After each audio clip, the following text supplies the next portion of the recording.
Hello children, I am Nisha here from Mangala Vidya Mandira, your English teacher. So children, in this video we are going to start with a new lesson. So what is the name of the lesson? Can we have a look? The name of the lesson is The Bubble, the Straw and the Shoe. Okay, it is written by Alexei Tolstoy. It is a Unit 2 lesson, Part B. The name of the lesson is The Bubble, the Straw and the Shoe. So children, open your textbook, page number 21. Let's read. Listen and enjoy this story. So this story is actually, before starting the lesson, I will just give you a summary of the story. This story is about three friends. So what is the name of three friends? The bubble, the straw and the shoes. Okay, so one day what happened, they were passing through a forest and they came near to a river and they did not know how to cross it. So the shoe tried to first cross the river. The shoe landed on the straw and broke it. So that is the story about this lesson. So shall we start with the lesson, children? Listen and enjoy this story. Once upon a time, there lived a bubble, a straw and a shoe. So once upon a time, what happened, children? Can you see in the picture? There is a straw, there is a bubble and there is a shoe. So in this picture, three friends are there. One day they went into the forest. So what happened? One day all the three friends went into the forest where wild animal lives, children. Okay, they came to a river.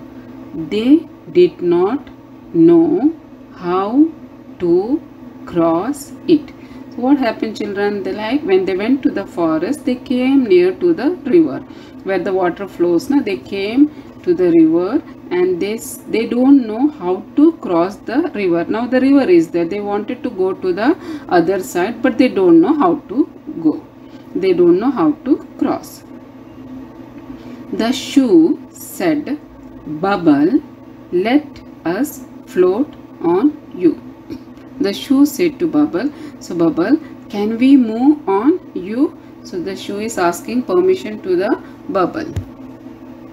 So what the bubble said, that we are going to see. No, shoe, let straw stretch himself from one bank to the other. Then we can cross the river. So what did Bubble say? No, shoe, we can't do like that. Let straw, okay, he called the straw, let straw stretch. Stretch means extend. Let straw stretch himself from one bank. Bank means, children, border of a river side, that is called bank, to the other. So the straw will stretch. Can you see in the picture also how the straw is stretching? So let the straw stretch from one side to the other side so we can easily cross. So what Bubble said, no, let the straw only stretch and we can easily cross. So the straw stretched himself from one bank to the other. So what did the straw do? The straw stretched, the straw extended the body from one side to the other side. When the shoe jumped on the straw, it broke. So what happened? The shoe just jumped on the straw. Okay, the shoe jumped on the straw. So what happened? The moment shoe jumped, the straw got broke. The shoe fell into the water with a loud splash.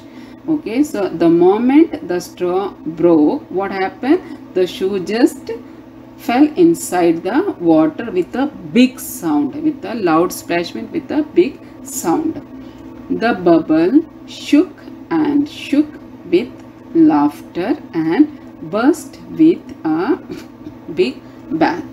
So what happened? The bubble started laughing because the shoe fell, the straw burst. What happened? The straw the moment the shoe jumped inside the straw got broke and a big sound has come. Okay, the shoe is inside the water. So the bubble started laughing, and he started laughing loudly with a big bang. So that is the story about a bubble, shoe and the straw. So what is the moral of the story? Like children, like we should always see the situation, okay, before reacting to that. We should always try to see the situation, what is going to happen in life. Simply you cannot just get into the problem. So that is the moral of the story. Along with this lesson, children, I have taken a little grammar part also, which we have already learned in the initial classes. Like when we had in the beginning, when we have started with the classes, we have already learned vowels and consonants. So just I will give a recap of vowels and consonant in this video also. So since we know there are, how many letters are there? There are 26 letters in English alphabet. So what are letters are there? From A to Z, there are 26 letters. In that letter, children, there are 5 vowels. So what are the 5 vowels? That is A, E, I, O, U. So these are the 5 vowels from that 26 letter. Remaining 21 letters are called consonants. So there are 21 letters shown in this video. So that 21 letters are called consonant and the 5 letters are called vowels. Okay. So children, through this I have given you a PDF. So what you have to do, there is a worksheet in the PDF which I am going to post it in the group. You have to do that. You have to solve that worksheet and post that image in the group. That is also considered as a homework, but you have to write them in the classwork. Till then, thank you children.